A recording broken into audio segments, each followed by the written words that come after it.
আমাদের সবার এখন মনের মধ্যে যে হিংসা দিয়ে ভর্তি, হিংসাগুলোকে ছেড়ে দেন, মন বড় করে ফেলেন, আল্লাহর জন্য ছেড়ে দেন। হিংসা ত্যাগ করেন, গীবত করা বন্ধ করে দেন, অপবাদ দেয়া তো একেবারেই নিষেধ, পরশ্রী কাতরতা ছেড়ে দেন, মনটাকে একদম খালেস করে রাখেন।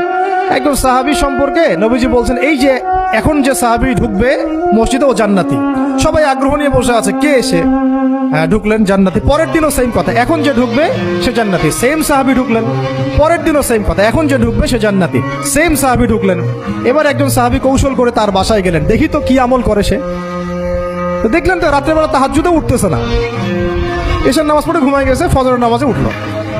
3 দিন থাকলেন, 3 দিন সেম সেম। তখন তিনি বললেন, আচ্ছা ভাই, তোমার ব্যাপারে নবীজি এরকম মন্তব্য করেছেন, তোমাকে তো এমন কোনো খাস আমল করতে দেখলাম না।